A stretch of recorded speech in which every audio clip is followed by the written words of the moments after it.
Okay, so let me introduce the next speaker. We have Aryenish Birdie from Encompass. Aryenish founded Encompass after witnessing and experiencing the urgent need for a more racially diverse, equitable, and inclusive animal protection movement. Prior to Encompass, Aryenish spent 7 years at the Physicians Committee for Responsible Medicine, promoting alternatives to animal tests.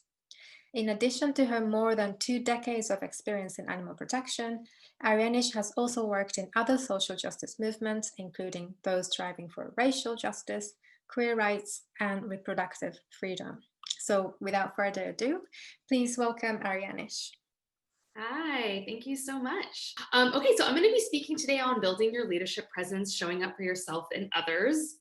My name is Aryenish Birdie. I'm the founder and executive director of Encompass. I use she, her pronouns. I'll just say briefly that I've been in the animal protection movement in the United States for over 20 years, working on various animal issues from puppy mills, circuses, zoos, fur farms, factory farming, and more. And throughout that time, I've consistently found myself being one of the few people of color in the room when animals were being discussed. And in the United States, people of color increasingly taking up representation in our country, but in the animal movement, it's largely comprised of white folks. And so I know that this group is not represented, is not largely white. I don't know how you identify, but in the United States, you may not be identified as that. And so what we're trying to do is show how and why racial equity is necessary in our fight to help animals. And make our cause as big and broad as possible.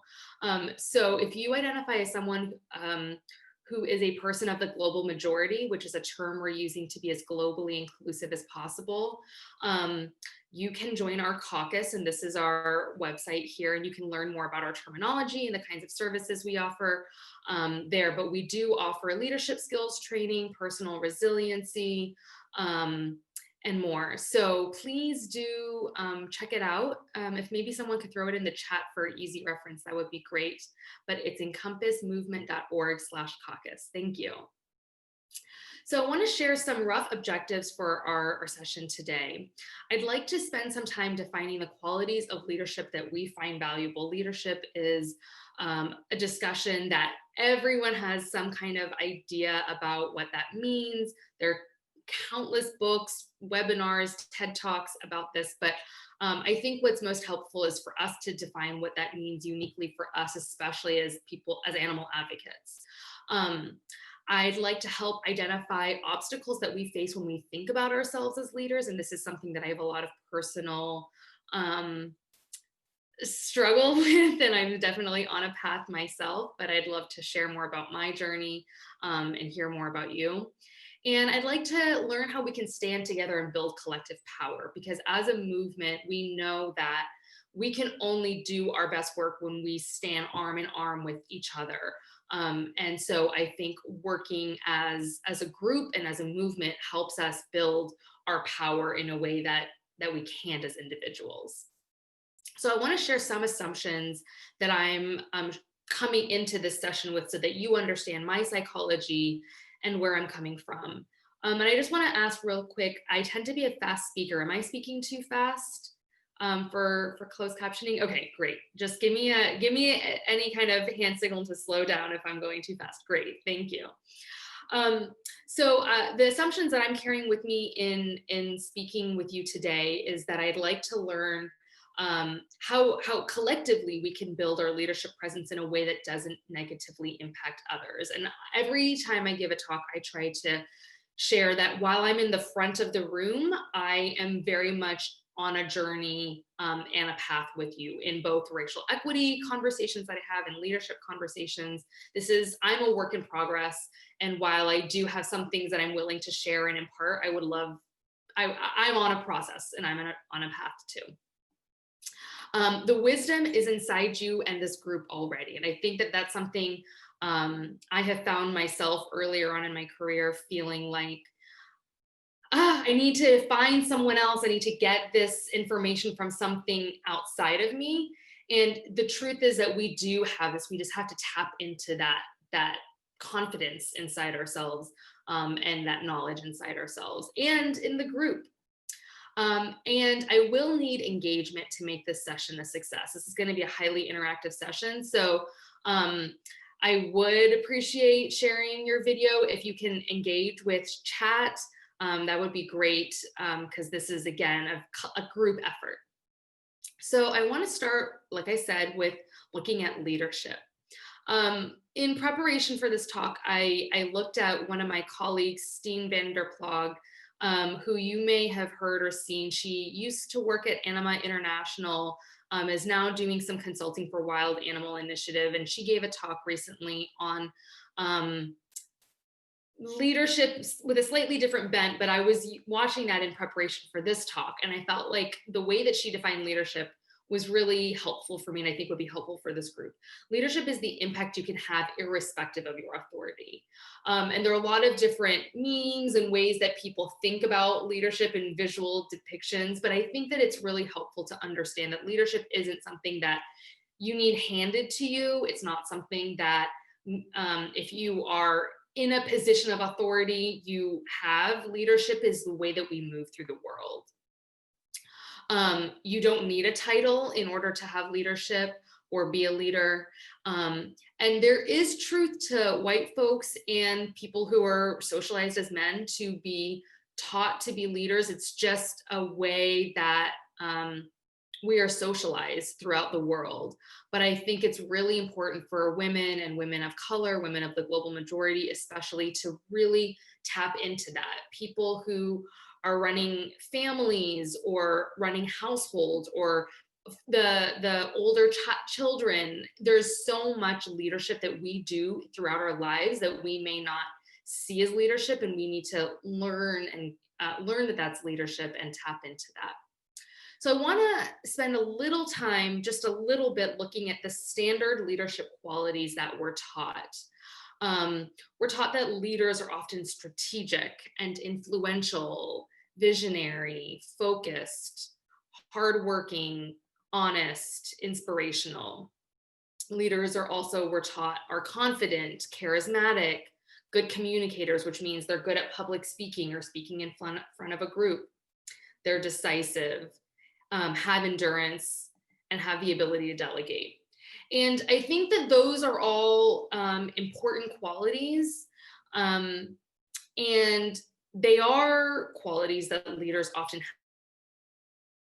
have, but they aren't the only things. And I think it's important to understand that we can redefine what leadership means. And while we want to strive for these, in a lot of ways, we also have a lot of preconceived notions of what these terms mean. And again, they often tend to fall into certain kind of demographics. And I think it's really important to challenge that.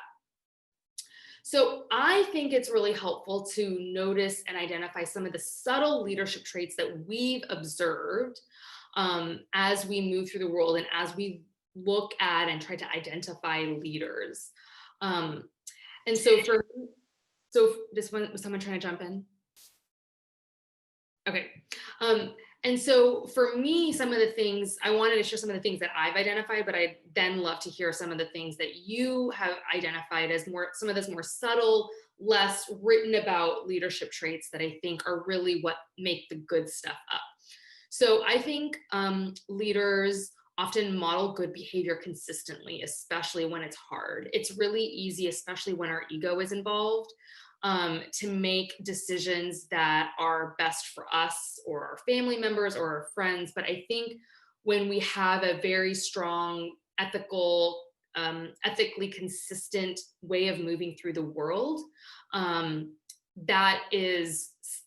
that's the kind of person that I think models good leadership. I think leaders have the ability to give feedback. That's something we're often taught, that, executive directors and CEOs give good feedback, but I think it's really important to solicit feedback and not only accept it when it's given, but actively ask for it. Leaders know when to make space for others, when to take space for themselves, especially as women and women of color, if we are being spoken over, how to say, I'm speaking and I need my voice to be heard, and how to create space for others if they're noticing others in a space are not having that ability. And so how to create and share space, I think is a very difficult leadership trait. Amplifying voices. So it's really important in meetings, on Facebook, in talks to recognize the other people who have helped you get where you are, and amplify those people in your quest for your own leadership, because it makes you stronger and it also shines a spotlight on those who have come before you. And so this amplifying means that you're repeating someone else's point and attributing them. And I think that it's really easy, especially in just smaller meetings and in workspaces that you're in, for the lack of attribution to move to carry something forward. So someone makes a point and then the point kind of gets integrated into whatever the conversation is, and then people just keep moving forward. And sometimes when that person has made the point, they actually added value to that. And so if you notice that that's happened, saying, I really liked what so-and-so said, and I want to add on that, or I want to just make sure that it's clear that so-and-so's point was heard and understood in a way that they were intending. Can you clarify? I've noticed in a lot of workspaces that I'm in that doesn't happen. To spend extra attention amplifying voices. And this kind of speaks to that giving credit in writing, in whatever you do, giving that credit, especially to marginalized voices. Invite people to participate and collaborate. Share knowledge and don't hoard it. And I think this is, again, something that I see leaders do. I will say honestly that I myself have done this at times, and I'm really in the past, and I'm really trying to be actively clear that I am a better person, I'm a better activist. If I learn of a funding opportunity and I'm applying for it, it also makes me stronger and better to share it with another entity who I might be even competing for funds with, in the quest to make our movement as strong as possible. And it's easy to feel that you could be made redundant if you are in an organization and you are helping mentor or train someone who is maybe below you in the hierarchy. Spending time mentoring and coaching, you can feel like, oh, are they actually going to get better than me at my job? I don't want to make that happen. But I think it's not helpful for our shared cause if we have our ego in mind. And I think that especially other leaders recognize, oh, that person is spending a lot of time and effort mentoring or sponsoring, and that actually is a trait. And so you may not even recognize that you are developing your own leadership presence as you are helping someone else, and that can help propel you forward. So there may be other unintended consequences, positive, that come about. Systems change when groups of people band together, not when individuals stand out. And we as animal advocates are working to make our movement as strong as possible. We're trying to help animals, and in that process, we need to recognize that we are an ally movement. And so that means our movement is only as strong as our cause, and the cause is made up of individuals like all of us here. And so when we don't support one another, when we don't band together, we are unable to do our best work for animals.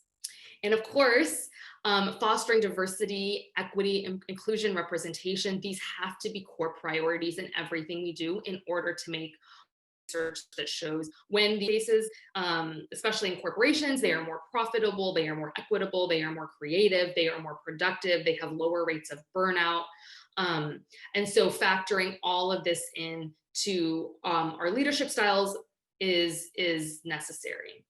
And again, recognizing that emotional labor, I mentioned this earlier in terms of family structures and how we can be leaders in ways that we don't even think of as leaders. We're just showing up and doing our best work for the people who are right in our immediate community. But emotional labor is really important. And it's the unseen stuff. It's the mental stuff that goes into keeping people organized and keeping things on track, and putting a calendar reminder together, and following up with someone when you notice that they kind of seemed a little down in a meeting, or you know that it's the death anniversary of someone in someone else's family, and saying, I just want to send you a note and say I'm thinking of you. All of those things are really meaningful and important, and we don't tend to prioritize that in our culture, but that's something that especially women are taught to do, and I think it's really important to recognize that emotional labor. So I'd love to hear from you. What else? Oh, one other thing, note-taking. Oftentimes in meetings, note-taking is relegated to women. And I think it's really important whenever Encompass has trainings we specifically ask, can the men in the room take notes? And it's a way for us to just publicly relegated to women. We try to intentionally ask men to take that kind of space. So yeah, are there other more subtle leadership traits that you all have observed that you think make good leaders, or that you find yourself drawn to in others as you work on thinking about leadership for yourself? And feel free to chat or jump in, and this is where I'll need some help. So yes, can men please make the coffee? That's a really great one. Yeah, food and exactly.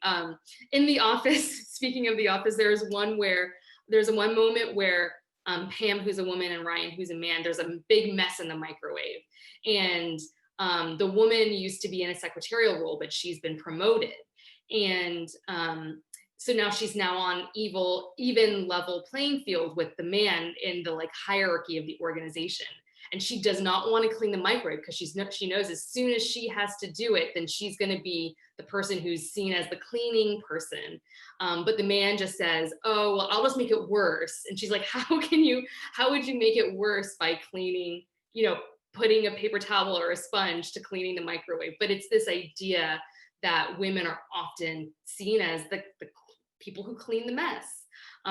So exactly, making intentional effort to ask men to do those things can also challenge men to be like, oh, I didn't even realize. And that's part of what we're trying to do. Good leaders help others become leaders. Absolutely. And someone else previously wrote that empathy is very important. And I think that maybe I didn't say that explicitly, and I think that is worth naming, that empathy is a very important leadership trait, not ruling by fear or control, by compassion and empathy. So I'd like to understand now some of the obstacles to seeing our inner strength. It's really easy. It's easier, I should say, to identify what we want, what we like, what we see as leadership traits. But what are the things that keep us from feeling like that's what we can embody? So fear is something that I've noticed in myself over the years. Either avoiding something or not accepting that I am good at it.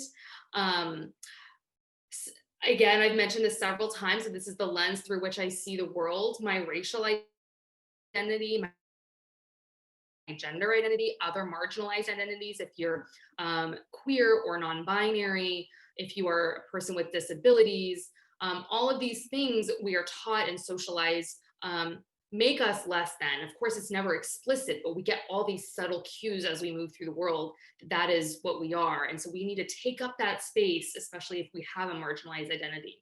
And so while it is real that those identities can be obstacles to our inner strength, we must challenge it. We must combat that internalized racism and sexism and homophobia and transphobia and all these these isms because we do deserve to take up that space. We do deserve to see ourselves as leaders. Thinking you can't be a leader is a big thing. And again, this was something that I kind of fell prey to before I started this organization. I was kind of a mid-level person at another organization. And I did have a good amount of negative self-talk. And I actually had a moment recently, a few days ago, I was giving a talk to Johns Hopkins University, which is where I got my master's degree. And they'd asked me to present on my thesis. And when I wrote my thesis, which 2 years ago, I closed it and I did not look at it until this week when I was preparing my presentation. And throughout this whole time, I was like, my thesis is so bad. I don't like it. I never shared it with my partner who, helped me so much in just thinking through it. And I actually won an award for best thesis in my class. And even through that, I was like, this is a mistake. I don't know. Everyone else must have had just terrible theses. I don't understand why. And when I went back and reread it this week, I was like, wow, actually, I am kind of proud of this. And it literally took me 3 years or 2.5 years to get to this point of saying, I actually am proud of something I put out there. And I guess that it really had this, I just had this moment of, wow, I have spoken so negatively to myself. I would never let a friend talk to me the way I talk to me. And so I think the biggest obstacle is usually yourself. And so really noticing and identifying and challenging that is really, really important. And that kind of speaks to this idea of imposter syndrome. And imposter syndrome is this psychological pattern where a person doubts themselves, they doubt their skills, their talents, accomplishments, even when there's external evidence that you are competent. There is this fear of being exposed as a fraud. And again, I very much have fallen prey to this, and I am working really hard. Last year, my New Year's resolution, which I never have done, but I wanted to work on confidence. That was my number one skill for the year that I wanted to work on, and I'm definitely on my way. There is a line between being humble and being confident, but I think it's really important for us to recognize what we contribute to this world and to this movement and to our communities. And so I guess I'll just say that all of us are here because we questioned the notion of speciesism. We questioned the way in which humans interact with non-human animals. And that was a really difficult thing to do. All across the globe, humans are taught animals are here for us to do with what we please. And we eat them and we use them in entertainment. We use them in our textiles. We use them in medical research and cosmetics testing. And all of us said, no, that's wrong. And so I think it's important to use that same spirit of questioning and challenging to look at yourself and to understand your inner strength. Another obstacle is thinking that you need credentials. Again, speaking to this issue of my thesis, I grew up in a South Asian family. My parents immigrated to the United States from Pakistan. And the biggest reason was my dad wanted to get his PhD. He was the first person in our family to get an advanced degree. And he came here he came to the US for my sister and myself to also have a better education than what we would have gotten in Pakistan. And throughout my whole childhood, I was told you must get an advanced degree. You must get an advanced degree. And I'm sure many of you have experienced if you get an A-, that's not good enough. But I very much internalized that. And I got this master's now, not that I regret it, but I didn't need it. And I was very much getting it so that I could feel like a stronger leader. That was very much the driving force for me. And even my dad, as he has crossed his eyes, that he himself fell prey to that. And he himself says, I don't think I needed my PhD. I would have been fine at my previous level. And so I think it's just important to recognize that we don't need credentials. We don't need other institutions to tell us our worth. Difficulty finding your own voice. I think this is something else that I have struggled with. When I was starting Encompass, I was speaking a lot from personal experience, and I felt like most of the donors who I was interacting with were white men who are wealthy. That's what, and it's kind of this loop. And I about my experiences was very powerful, and I wasn't going to let anyone else tell me no. So playing a passive role in your own life and your own voice is not helpful. Difficulty interacting with other people who have authority. This is a balance, especially when you're in an organization where there is hierarchy and that hierarchy is very valued.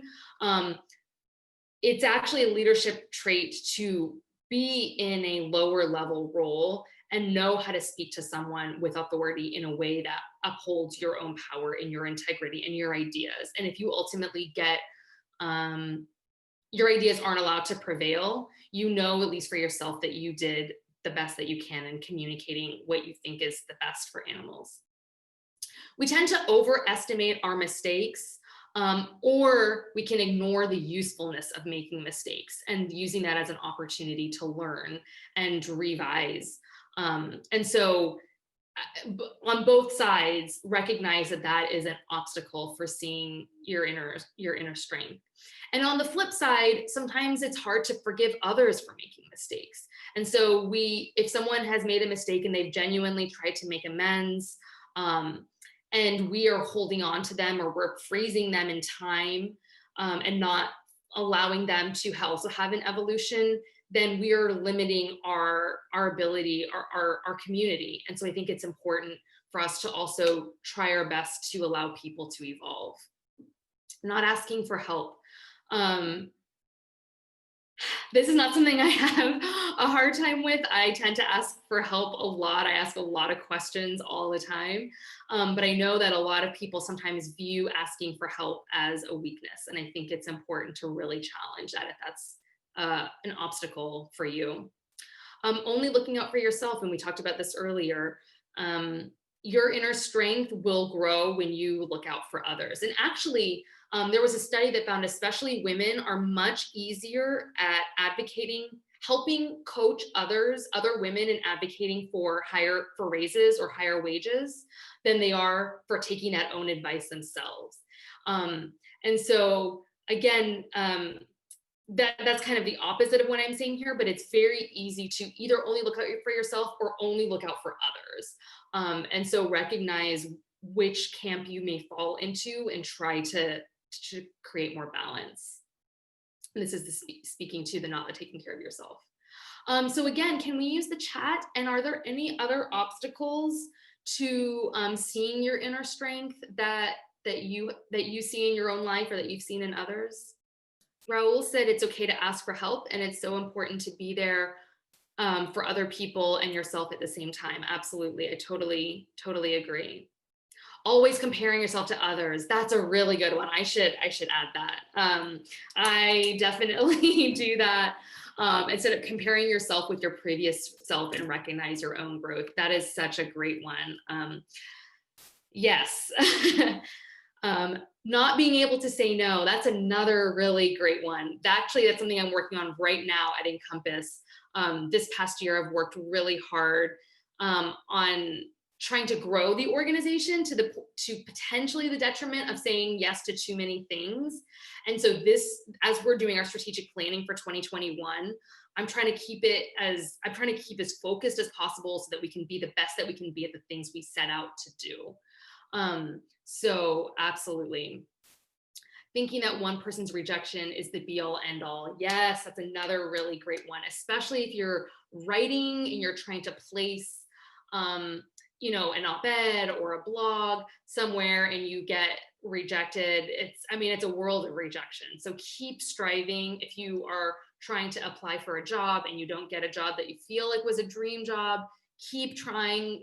You will get something and you will actually be in the exact right place that you need to be.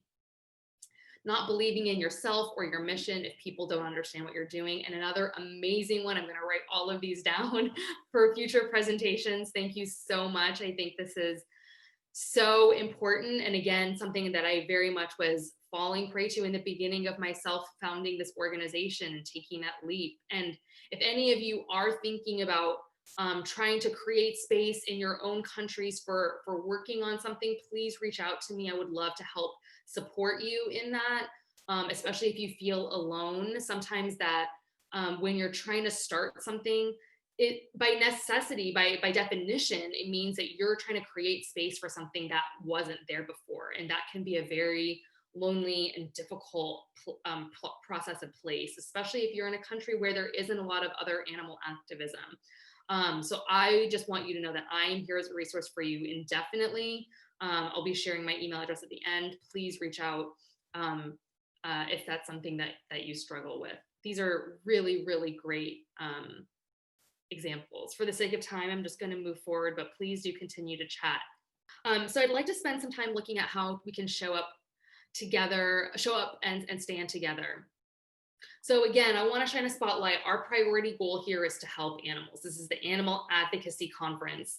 All of us are here to do our best work for animals. So people do their best work when they feel like they belong. And it's really important, especially for those of us with marginalized identities, to feel like we have community.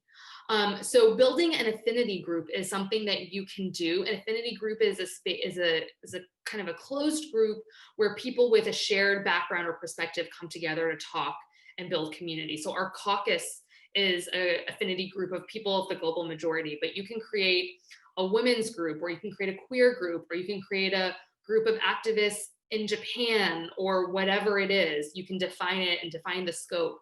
But creating a space where you can talk together, share perspectives and challenges can be a really healing space. Create a collective of allies and check in with each other, not only to get something in return, but just to check in with each other. Again, this community building. When I was building Encompass, I did focus groups with a number of people across the country, and I found that community building and the lack of community was one of the strongest obstacles and desires that people had. And I would guess that many of you feel that way. So I think this Facebook group, it sounds like, is going to be a really great place for that. Definitely join that. Maybe create a Slack channel. I don't know, whatever modes of technology you have at your disposal, use them so that you don't feel alone. And showing solidarity with advocates across regions or sectors. Something I love about this conference is that it's got a defined scope. It's activists in Asia, but there is also diversity within that. And I think that's really powerful. So showing solidarity with and amongst each other is really important. And again, building community fights isolation, it fights loneliness. I myself have felt that way, especially when we work in remote teams. Even though I live in the Washington, D.C. area and there are so many advocates, I felt lonely a lot being an entrepreneur, a founder. And so I've really worked hard to build a community of other founders. And building community without competition is really important. We have to continue to keep focus. I know I've said this many times, when one person succeeds, we all do. And I really, really, really believe that. And looking out for each other's safety is very important. Keep an eye out for potential harassment from others, or bullying if that's something that's happening from bosses or other friends. Look out for depression, burnout, imposter syndrome. Just keep an eye on one another. I'm really trying to do that here in the US with people in my kind of external community, people who I know of kind of tangentially, they're an acquaintance. I'm always keeping an eye out to make sure everyone feels safe and secure. Find a mentor. And this is something that oftentimes we think someone will come to us and say, we need a mentor, but I have actively reached out to people and said, I just admire you. I know you, or I even asked people, can I get an introduction to so-and-so, because I really like what they do and I would love to be a mentee of theirs. It may feel really difficult to do that, but most of the time people are really excited to impart their wisdom and feel honored to be viewed as someone worth sharing wisdom. Mentor someone, and it helps oftentimes for you to be a leader through doing and sharing. So if you feel like I have a skill set and I want to help someone else in a region, try to kind of sponsor them in a way and ask, how can I support you? How can I be a leader for you? I've kind of been the place in my career where I'm still seeking, I think I'll probably always will be, where I'm seeking mentors, but I'm also seeking to mentor people. And I find that when I mentor people, I'm working on my own leadership.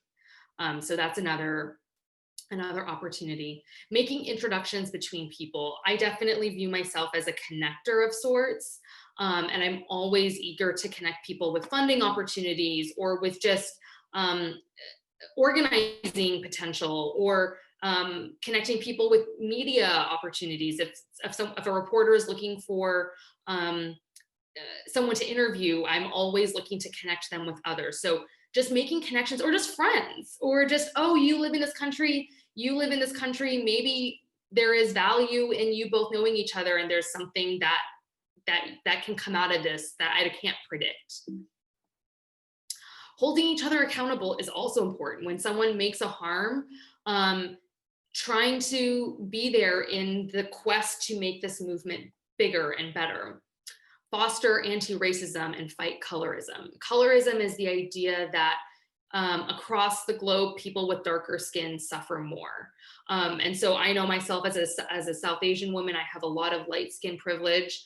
And I am seen as, in many ways, more beautiful or more worthy than my fellow colleagues who have darker skin. And I want to be a voice to challenge that.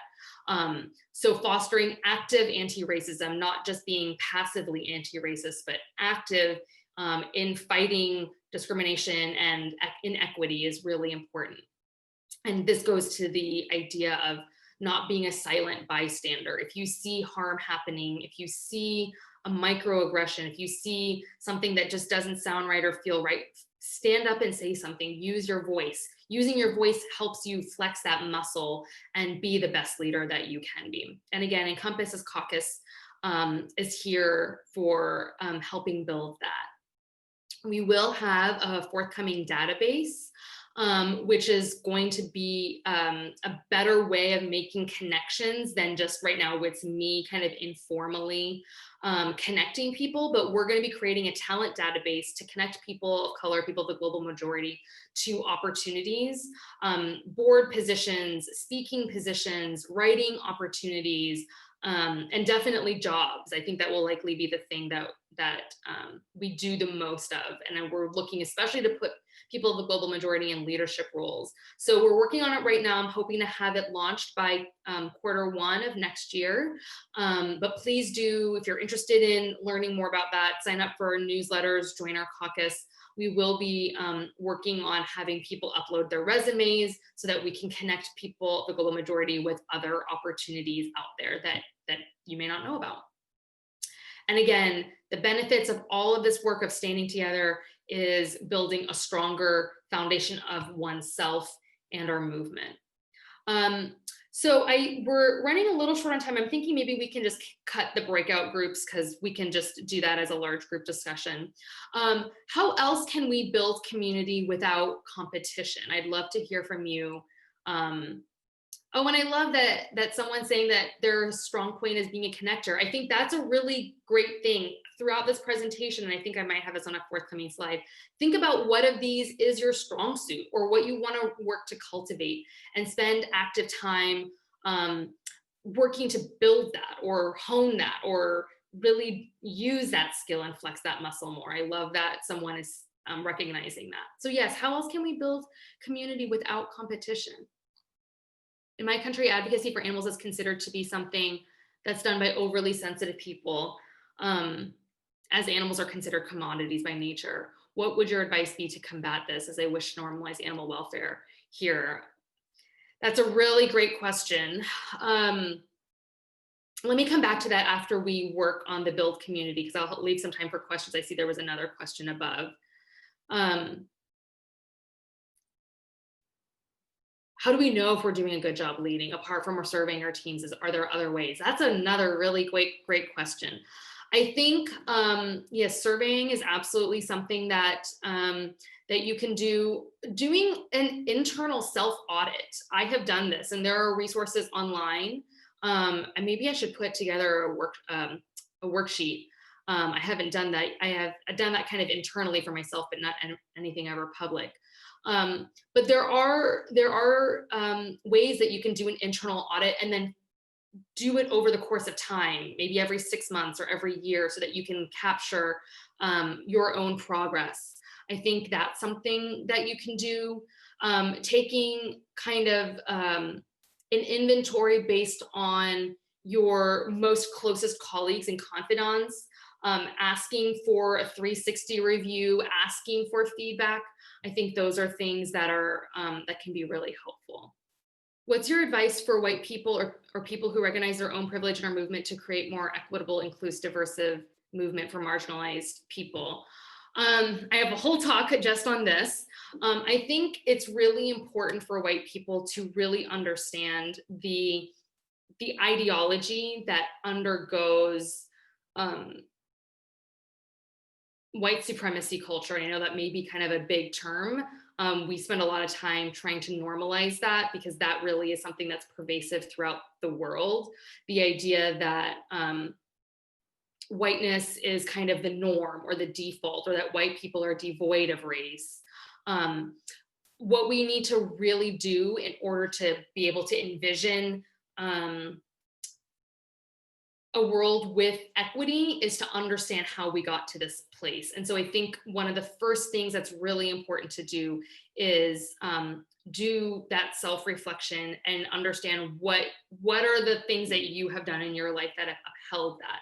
Take an inventory of your bookshelf, of your music list, of your friend group. Where is diversity, racial diversity in all of that? And then what can you do actively to challenge that? And we do have a resource guide on our website for white folks to take those first steps. And then Encompass does have a 2-day training predominantly for white people to better understand how to make and take actionable first steps. So I would say the first step for someone who I'm not doing a training with is just really understand how we got here as humanity. I do want to just move forward so that I can answer more questions, because I know there are some here that I'd like to touch on. But I would, again, encourage you to have some final reflections, identify what here you want to work on, or what you already have identified and that you really want to make more applicable.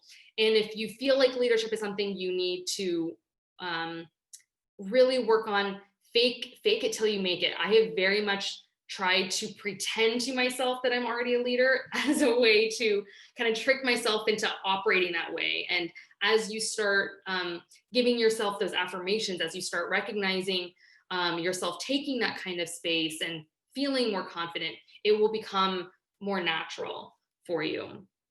Join our Global Majority Caucus, and then here it's time for questions. So I think there were some other questions above. I picked up one, Aryenish. Okay, great, yes. Earlier from Mimi from Myanmar. What would your advice be to individuals who believe that emotional sensitivity is a sign of weakness and uses that as a mockery against others? Yes, this is something I've definitely struggled with myself. I would say, and maybe this is just what I did, don't believe it. You have to, part of the leadership is unlearning some of the things that we're socialized and that we're taught, or that are accepted norms in our countries or in our families. And so for me, I very much have and did internalize that. And now I surround myself with readings, and I talk about this issue a lot in my friend groups when we're just, having dinner parties, of course, pre-COVID, and just Zoom calls is just processing that and asking, especially for other women, I think someone who identifies as a woman might have asked that question, I don't know. But it's something that we are taught, emotion is seen as a feminine trait, and femininity is typically seen as less than or less worthy of the attention. And so there is just a point at which you have to say, I don't agree with that. And I'm going to stand strong in my belief that emotion and those types of traits that we see as feminine are very valuable to me. I actually went to a training recently where for facilitators on racial equity, where someone asked, I have gotten emotional talking about the racism that I myself experienced as I was leading a racial equity training. And I feel like that invalidated some of my power. If my getting emotional made other people view me as something, less than, as I don't have power. And the facilitator who was talking said, no, I think that's more powerful to show how much this impacts you, that this isn't theoretical. It impacts you in your life in this very concrete way. And so I think sometimes we just need to reframe these things for ourselves in order to feel more confident about where, the beliefs that we have. Thank you again, Aryenish, for your great talk. And thank you everyone for staying till the end. Thank you.